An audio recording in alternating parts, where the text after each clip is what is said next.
Hello friends, welcome to Kannan info Tamil. நம்ம இன்னைக்கு என்ன டாபிக் பார்க்க போறோம் அப்படின்னா, அமெரிக்கா, ஆஸ்திரேலியா, கனடா, யூகே மற்றும் நியூசிலாந்து இந்த 5 நாடுகளும் இணைந்து 5i அப்படிங்கிற ஒரு கூட்டமைப்பை வச்சிருக்காங்க. இந்த 5i கூட்டமைப்பு தங்களுக்கு கிடைக்கக்கூடிய உளவு தகவல்களை இந்த 5 நாடுகளுக்குள் பரிமாறி கொள்ளுவாங்க.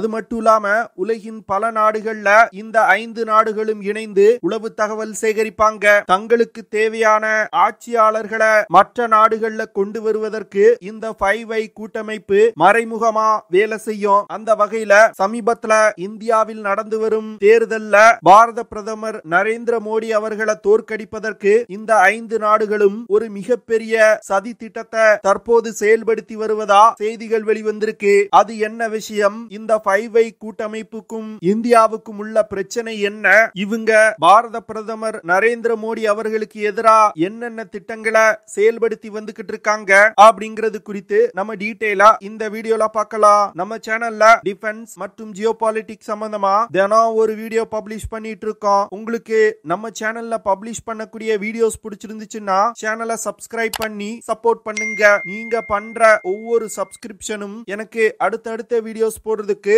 ஒரு மோட்டிவேஷனா இருக்கும். கடந்த சில மாதங்களா இந்தியாவின் உளவு அமைப்புகள் மீது யூகே, அமெரிக்கா, கனடா, ஆஸ்திரேலியா போன்ற நாடுகள் பல குற்றச்சாட்டுகளை முன்வைக்கிறாங்க. குறிப்பா தங்கள் நாடுகள்ல இந்தியாவின் உளவு அமைப்பான ரா சிலரை கொலை செய்ததா அந்த நாடுகள் குற்றம் சுமத்துறாங்க. இந்த சூழ்நிலையில பாரத பிரதமர் நரேந்திர மோடி அவர்கள் குஜராத்ல பிரச்சாரம் செய்யும் பொழுது முந்தைய ஆட்சி காலத்துல இந்தியாவுக்குள் வந்து தீவிரவாதிகள் தாக்குதல் நடத்துவாங்க.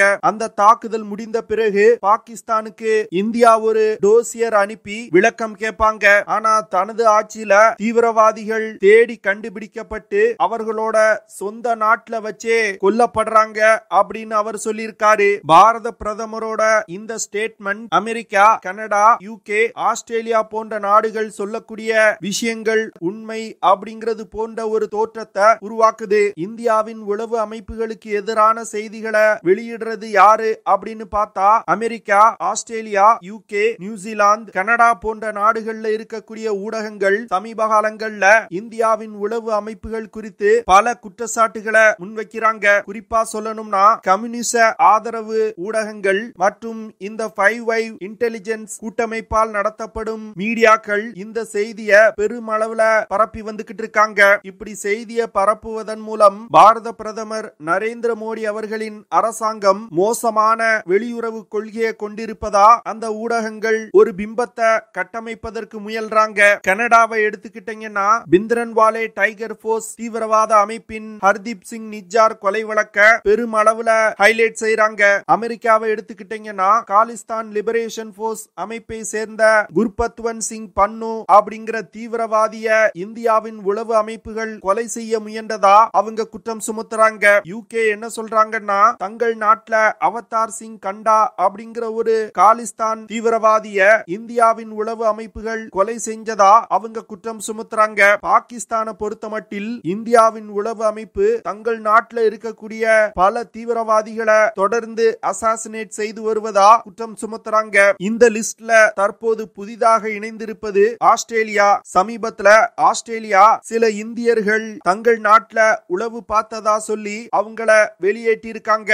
வெஸ்டர்ன் மீடியாக்கள்ல இந்தியாவின் அஜித் தோவால் மற்றும் முன்னாள் ரா செக்ரட்டரி சமந்த் கோயலுக்கு எதிராக பல செய்திகளை வெளியிட்டு வந்துகிட்டு இருக்காங்க. அதாவது நிக்கில் குப்தா அப்படிங்கிறவரை பயன்படுத்தி அமெரிக்கால குர்பத்வந்த் சிங் பன்னுவ கொலை செய்ய முயன்றதா அவங்க குற்றம் சுமத்துறாங்க.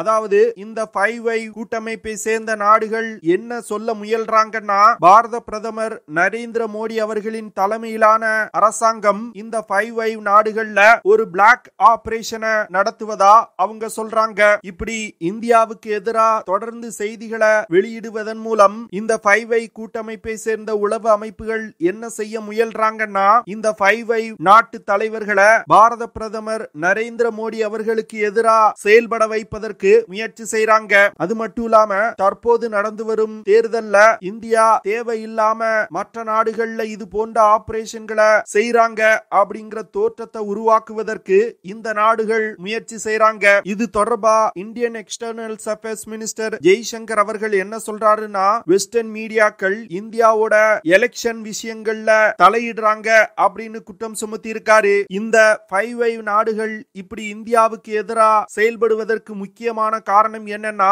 இந்தியா சமீப காலங்கள்ல எந்த நாட்டோட கம்பல்ஷனுக்கும் அடிபணியாம தங்களுக்கு எந்த விஷயம் சரின்னு தோணுதோ அந்த விஷயத்தை செய்யறாங்க. இது இந்த நாடுகளுக்கு ஒரு மிகப்பெரிய அச்சுறுத்தலை ஏற்படுத்தி இருக்கு. ஏன்னா இப்படி ஒரு நாடு தன்னிச்சையா செயல்பட ஆரம்பிச்சதுன்னா வரும் காலத்துல தங்களுக்கு எதிரா அந்த நாடு வளர்ந்து நிக்கும் அப்படின்னு பயப்படுறாங்க. அது மட்டும் இல்லாம 2014க்கு முன்னாடி நீங்க பாத்தீங்கன்னா அமெரிக்காவின் CIA உளவு அமைப்பு இந்தியால ரொம்ப ஆக்டிவா இருந்தாங்க.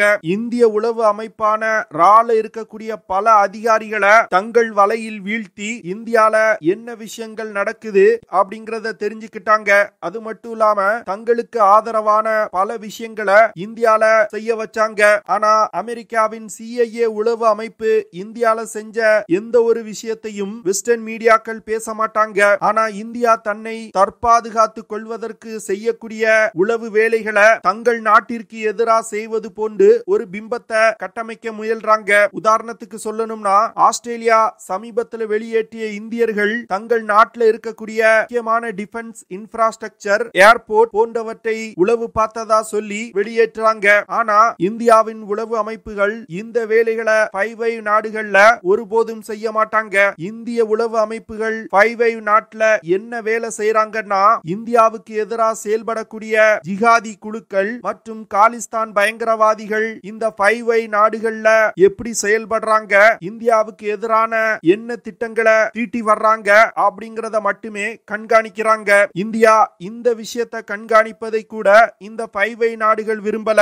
ஏன்னா இந்த 5 நாடுகள் காலிஸ்தான் பயங்கரவாத இயக்கங்களை தங்கள் நாட்டுல ரொம்ப சுதந்திரமா வளர விட்டிருக்காங்க.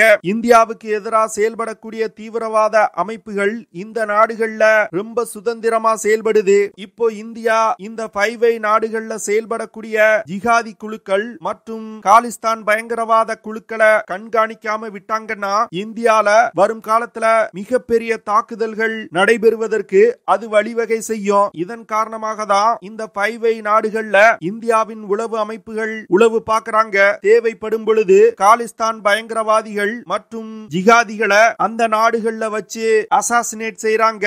இந்த நாடுகளுக்கு தற்போது என்ன பயம் வர ஆரம்பிச்சிருக்குன்னா, காஷ்மீர்ல ஆர்டிகல் 370 இந்தியா திரும்ப பெற்றவுடன் தற்போது காஷ்மீர்ல அமைதி நிலவுது. தீவிரவாத தாக்குதல்கள் மிக குறைந்த அளவுல இருக்குது. அது மட்டும் இல்லாம 3வது முறையா மோடி போன்ற ஒரு வலிமையான தலைவர் இந்தியாவின் பிரைம் மினிஸ்டரா வந்தா இந்தியா பொருளாதார ரீதியா மிகப்பெரிய அளவுல வளர்ச்சி அடையும். அப்போ இந்தியா தங்களுக்கு நிகரா ஒரு வல்லரசு நாடாக உருவெடுக்கும். இந்த விஷயங்களை தடுப்பதற்காக தான் காலிஸ்தான் பயங்கரவாத அமைப்புகளுக்கு தங்கள் நாட்டுல சுதந்திரமா செயல்படுவதற்கு அனுமதி கொடுத்திருக்காங்க.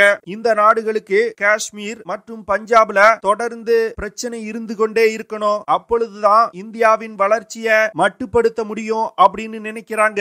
இப்போ இந்தியா காஷ்மீர் விஷயத்துல பிரச்சனைய முடிவுக்கு கொண்டு வந்ததனால காலிஸ்தான் பயங்கரவாதத்தை வளர்த்து விடுவதற்கு இந்த நாடுகள் முயற்சி செய்யறாங்க. இப்போ இந்தியாவுக்கு இருக்கக்கூடிய ஒரே ஒரு ஆப்ஷன் என்னன்னா, 5 நாடுகள்ல சுதந்திரமா செயல்படக்கூடிய தீவிரவாதிகளை கண்காணிப்பது மற்றும் தேவைப்பட்டால் அந்த தீவிரவாதிகளை அசாசினேட் செய்வது மட்டுமே. இந்த விஷயத்தை இந்தியா செய்யாம விட்டாங்கன்னா வரும் காலத்துல இந்தியால மிகப்பெரிய தீவிரவாத தாக்குதல்கள் நடைபெறுவதற்கு ஒரு காரணமா அமையும். அடுத்து இந்தியால எலெக்ஷன் நடந்து கொண்டிருக்கக்கூடிய இந்த சூழ்நிலையில கனடா, ஆஸ்திரேலியா, அமெரிக்கா போன்ற நாடுகள் தங்கள் நாட்டுல இந்தியாவின் உளவு அமைப்புகள் டார்க் ஆபரேஷன் நடத்துவதா குற்றம் சுமத்துவதற்கு இன்னொரு முக்கியமான காரணம், இந்தியாவோட எலெக்ஷன்ல மோடி தலைமையிலான அரசாங்கம் ஒரு பொறுப்பற்ற நாடா செயல்படுவது போன்ற ஒரு தோற்றத்தை உருவாக்க முயல்றாங்க. அதற்காக தான் வெஸ்டர்ன் மீடியாக்கள் தொடர்ந்து இந்தியாவுக்கு எதிரான செய்திகளை பரப்பி வந்துகிட்டு இருக்காங்க. ஆனா வெஸ்டர்ன் மீடியாக்கள் செய்யக்கூடிய இந்த பரப்புரைகள் இந்தியால பாரத பிரதமர் நரேந்திர மோடி அவர்களுக்கு ஆதரவான ஒரு சூழ்நிலையை உருவாக்குது. அதாவது இந்திய மக்கள் எதிர்பார்த்து கொண்டிருந்த விஷயமும் இதுதான். ஏன்னா பாகிஸ்தான்ல இருந்து இந்தியால வந்து தீவிரவாத தாக்குதல் நடத்துவாங்க. ஆனா இந்தியா அது தொடர்பா கேள்வி எழுப்புனா எந்த பதிலும் வராது. அப்படி இருக்கும் பொழுது இந்தியால தீவிரவாத தாக்குதல் நடத்தக்கூடிய தீவிரவாதிகளை பாகிஸ்தான்ல சென்று அசாசினேட் செய்வது இந்த இந்தியர்கள் ஒரு சரியான விஷயமா நினைக்கிறாங்க. ஏன்னா இந்தியா தீவிரவாத தாக்குதல்களால் ரொம்ப அதிகமா பாதிக்கப்பட்ட நாடு. அதனால மக்களுடைய மனநிலை அப்படிதான் இருக்கு. 5 நாடுகள் இந்த விஷயத்தை மோடி அவர்களுக்கு எதிராக திருப்ப முயன்றாலும் இந்தியர்கள் அந்த விஷயத்தை ஒரு சரியான விஷயமா தான் பாக்குறாங்க. அடுத்து மோடி அவர்கள் ஆட்சிக்கு வந்தாலும் தற்போது இருக்கக்கூடிய அஜித் தோவால் மற்றும் முன்னாள் ராஜி சமந்த் கோயல் அவர்கள் மோடி அவர்களோட அரசாங்கத்துல எந்த பதவியும் வகிக்க கூடாது அப்படின்னு நினைக்கிறாங்க. இதன் காரணமாக தான் அவர்களோட செயல்திறன் குறித்து வெஸ்டர்ன் மீடியாக்கள் தொடர்ந்து கிரிட்டிசைஸ் செய்து வந்துகிட்டு இருக்காங்க. இது போன்ற பல அஜெண்டாக்களை மனதில் வைத்துதான் இந்த 5 நாடுகள் இந்தியாவின் உளவு அமைப்புகள் மீது தற்போது குற்றம் சுமத்தி வருவதா நம்பத்தகுந்த வட்டாரங்கள்ல இருந்து செய்திகள் வெளிவந்திருக்கு. இந்த மேற்கத்திய நாடுகளுக்கு எப்பொழுதுமே ஒரு நினைப்பு என்னன்னா, தங்களுக்கு எதிராக எந்த ஒரு நாடும் வளர்ந்து விடக்கூடாது. அப்படி வளரும் நிலையில இருந்தா அந்த நாட்டுல என்னென்ன பிரச்சனைகளை உருவாக்கலாம் அப்படின்னு யோசிக்க ஆரம்பித்து அந்த நாட்டை நிலைகுலைய செய்வாங்க. தற்போது இந்தியாவுக்கு எதிராக இந்த 5 நாடுகள் செயல்பட ஆரம்பிச்சிருக்காங்க. இன்னும் வரும் காலத்திலையும் இது போன்ற பல குற்றச்சாட்டுகள் இந்தியா மீது வைக்கப்படலாம். ஆனா இந்தியாவுக்கு எதிராக செயல்படக்கூடிய தீவிரவாத அமைப்புகளை தங்கள் நாட்டுல சுதந்திரமா செயல்பட விட்டுட்டு இந்தியா மீது குற்றம் சுமத்துவதற்கு இந்த நாடுகளுக்கு எந்த அருகதையும் கிடையாது. ஓகே ஃப்ரெண்ட்ஸ், நம்ம வீடியோவோட நிறைய பகுதிக்கு வந்துட்டோம். இதெல்லாம் தான் நான் உங்ககிட்ட ஷேர் பண்ணணும் அப்படின்னு நினைச்ச விஷயங்கள். ஐ ஹோப் நான் ஷேர் பண்ண விஷயங்கள் உங்களுக்கு பிடிச்சிருக்கும் நினைக்கிறேன். அப்படி பிடிச்சிருந்துச்சுன்னா ஷேர் பண்ணுங்க, லைக் பண்ணுங்க, கமெண்ட் பண்ணுங்க. மறக்காம நம்ம சேனலுக்கு சப்ஸ்கிரைப் பண்ணுங்க. அப்படியே அந்த பெல் நோட்டிபிகேஷனை கிளிக் பண்ணி ஆல்ங்கிற ஆப்ஷனை எனேபிள் பண்ணிக்கங்க. See you in the next video. Jai Hind.